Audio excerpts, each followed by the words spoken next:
Hi friends. Indian economy और Indian financial system का module A में चैप्टर नंबर 10 हम लोग देख रहे हैं, जिसमें पार्ट 5। ठीक है।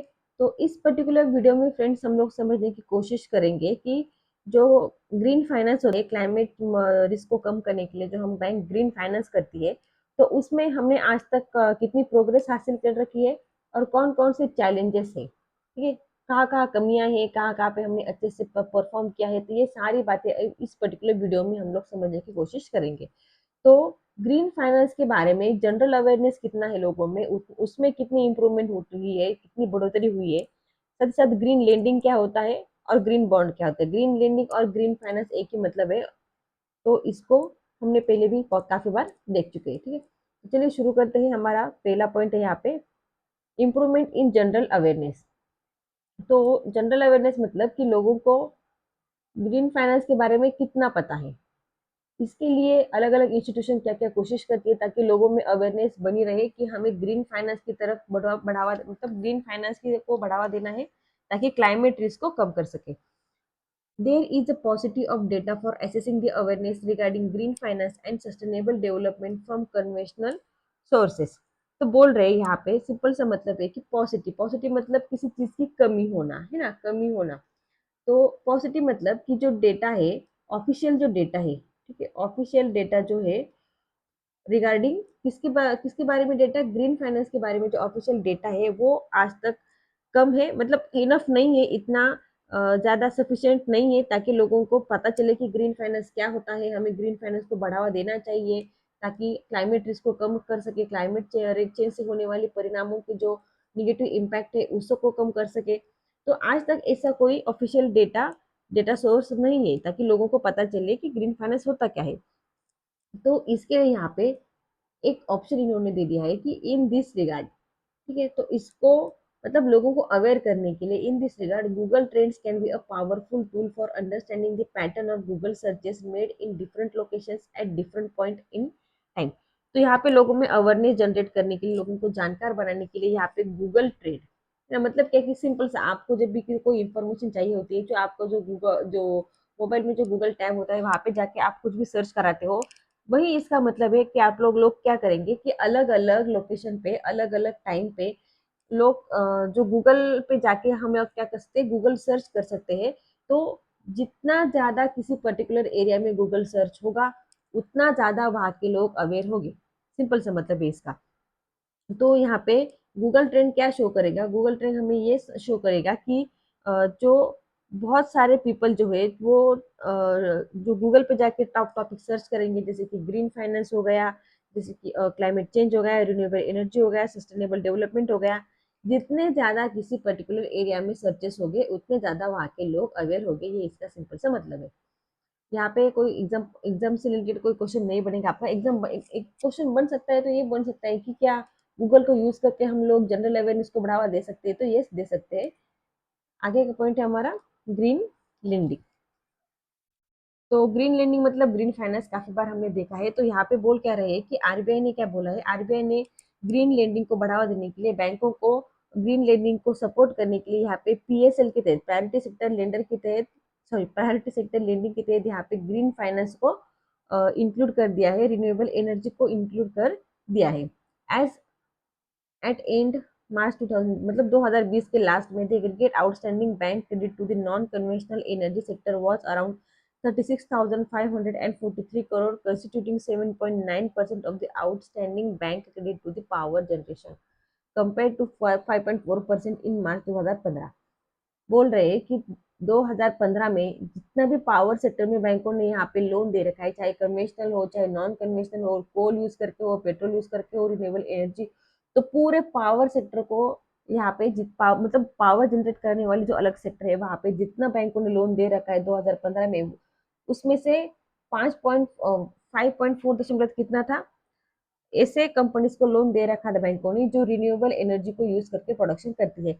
लेकिन अभी इसमें 2015 के मुकाबले हमें 2020 में यहाँ पे बढ़ोतरी देखने को मिली कि 2020 में बैंकों ने क्या किया, ऐसी कंपनी जो प्रोडक्शन रिन्यूएबल एनर्जी को यूज करके चीजें बनाती है, तो वहां पे 36,543 करोड़ इतना लोन दे दिया। तो वो कितना है, जितना टोटल लोन पावर सेक्टर को बैंकों ने दे रखा है उसमें से 7.9% यहाँ पे लोन जो है वो रिन्यूएबल एनर्जी को दिया है। मतलब कि धीरे धीरे लोगों में अवेयरनेस बढ़ रहा है, लोग जो है रिन्यूएबल एनर्जी को यूज करके कंपनी चला रहे हैं, अपने घर पे भी रिन्यूएबल एनर्जी को यूज कर रहे हैं। ठीक। फिर आता है ग्रीन बॉन्ड। तो एक और बात यहाँ पे फ्रेंड्स मैं आप लोगों को बताना चाहूंगी कि ये जो जनरल अवेयरनेस के बारे में हमने देखा था, यहाँ पे जनरल अवेयरनेस है, ठीक है। गूगल ट्रेंड तो खैर अभी जितना बुक में हमें दिया है उतना है, लेकिन आजकल गूगल तक लोग सीमित नहीं है, लोग सोशल मीडिया यूज करते हैं, फेसबुक यूज करते हैं, इंस्टा यूज करते हैं। तो अलग अलग ऐसे आप बोल सकते हैं कि टूल्स है जहाँ पे जाके हम लोग जो है अवेयरनेस बढ़ा सकते हैं। आपके इंडिविजुअल यूज के लिए मैं बोल रही हूँ कि आप लोग क्या कर सकते हो कि सोशल मीडिया पे अवेयरनेस जनरेट कर, मतलब लोगों को जानकार बना सकते हो। ये जी रिपोर्टिंग होती है, अलग अलग सर्वेज होते हैं, जो हमारी इंस्टीट्यूशन होती है अलग अलग, जैसे कि आरबीआई हो गया, सेबी हो गया, हमारी गवर्नमेंट भी बार बार यहाँ पे कंपेन्स लाती रहती है। तो इस तरीके से अलग अलग तरीके से हम लोग जनरल अवेयरनेस यहाँ पे क्लाइमेट चेंज के बारे में बढ़ा सकते हैं। फिर आता है आपका ग्रीन बॉन्ड ना। बॉन्ड के बारे में मैंने आपको पहले बताया है, इन शॉर्ट की बॉन्ड एक तरीके का, जब किसी कंपनी को पैसे राइज करने होते हैं तो वो बॉन्ड इशू कराती है और उस बॉन्ड को खरीदते हैं लोग और कंपनी को पैसे देते थे। तो बॉन्ड एक सेफ, आप बोल सकते हो कि सेफ इंस्ट्रूमेंट होता है जिसमें एक पर्टिकुलर टाइम के बाद आपको यहाँ पे इनकम मिलता है, मतलब फिक्स इनकम तो आपको मिलता है। शेयर मार्केट जैसा नहीं है। शेयर में क्या होता है, अगर कंपनी डूब जाती है तो शेयर के दाम भी कम हो जाते हैं, लेकिन बॉन्ड में ऐसा नहीं है, आपको फिक्स अमाउंट ऑफ रिटर्न मिलता है। अगर कंपनी बोलती है कि आपको ईयरली 7% मिलेगा तो 7% आपको मिलेगा ही मिलेगा। ठीक है, सिक्योर होता है ये, लेकिन रिटर्न थोड़ा कम होता है एज कम्पेयर टू शेयर। तो ग्रीन बॉन्ड क्या होते हैं? Green bond are the bond issued by any sovereign entity, intergovernmental groups or alliances and corporates with the aim that the proceeds of the bond are utilized for the projects classified as environmentally sustainable। Simple सा मतलब कि यहाँ पे यहाँ पे क्या करते हैं ना हम लोग, चाहे गवर्नमेंट हो, सॉवरेन एंटिटी मतलब कि सॉवरेन मतलब जैसे हमारा इंडिया है ना, जहाँ पे जो लीडरशिप है, लीडर जो है उसे लोग चुन के देते हैं। तो चाहे ऐसी कोई देश हो, चाहे इंटर गवर्नमेंटल ग्रुप यानी कि हमारे देश में कोई स्टेट हो, या कोई भी ऐसी इंस्टीट्यूशन जो कोई भी सरकारी ऐसी कंपनी, या फिर कारपोरेट यानी कि जो लोग प्राइवेट कंपनी होती है वो कंपनी। तो यहाँ पे लोग क्या करते हैं, पैसे राइज करते हैं ना। लोगों को अगर कंपनी चलानी है तो पैसे चाहिए, तो वो पैसे कहाँ से राइज करेगी? बॉन्ड इशू करा के। कौन से बॉन्ड? Green bond. तो ग्रीन बॉन्ड एक्चुअली होता क्या है? ग्रीन बॉन्ड मतलब क्या कि इस बॉन्ड को इशू करके जितने भी पैसे यहाँ पे कंपनीज ने इकट्ठा किए हैं, तो उस पैसे को वो उसी काम में लगाएगी जो कि इन्वायरमेंटली फ्रेंडली, मतलब कि पर्यावरण को कोई हानि ना पहुंचाए, इसी काम में वो बॉन्ड को लगा, उस बॉन्ड के पैसे को लगा सकती है। फिर बोल रहे हैं आगे, India started issuing green bond since 2015। तो 2015 से इंडिया जो है ग्रीन बॉन्ड इशू करते आ रही है। As of February 12, 2020, the outstanding amount of green bond in India was $16.3 billion. India issued green bonds of about $8 billion since January 1, 2018, which constituted about 0.7% of the total bonds issued in the Indian financial market. तो हमारे India ने 2015 से यहाँ पे जो green bond है वो issue करना शुरू कर दिया। तो बोल रहे हैं यहाँ पे कि 2020 में क्या हुआ करता था कि जितने भी बॉन्ड, चाहे अपने अपने सिंपल बॉन्ड हो, रेगुलर बॉन्ड हो, चाहे ग्रीन बॉन्ड हो, तो जितने भी बॉन्ड इंडिया ने इशू कर रखे थे, तो उसमें से 16.3 बिलियन यूएस डॉलर इतने कौन से थे? इतने ग्रीन बॉन्ड्स थे जो 2018 के कंपैरिजन में बढ़ चुके थे ना। 2018 में कितने थे देखिए ना, 8 बिलियन यूएस डॉलर थे। तो 2020 में वो कितने हो गए? 16.3 बिलियन डॉलर से ना। मतलब कि लोग अवेयर हो गए कि किस तरीके से हम लोग क्या कर सकते हैं, कि ग्रीन बॉन्ड का यूज होता है, ग्रीन बॉन्ड का किस तरीके से बेनिफिट होता है ना। क्योंकि ग्रीन बॉन्ड जो है ना वो अभी लोगों में इतनी जानकारी बढ़ चुकी है ना कि ग्रीन बॉन्ड के एक पॉजिटिव आउटकम वहां से लोगों को मिल रहा है, और ये एक लॉन्ग टर्म इन्वेस्टमेंट के रूप में लोग यहाँ पे इन्वेस्टमेंट कर रहे हैं। ठीक है, यानी कि सस्टेनेबल है, कोई लॉस नहीं होगा, इस तरीके से लोग सोचते हैं और अपने वहां पे इन्वेस्टमेंट कराते हैं। तो यहाँ पे बढ़ोतरी कितनी देखने को मिली हमें? मतलब कि 0.7% है ना। 0.7% के जितने भी ये बॉन्ड इशू कर रखे थे उसमें से 0.7% के कौन से है? वो ग्रीन बॉन्ड हमारे है।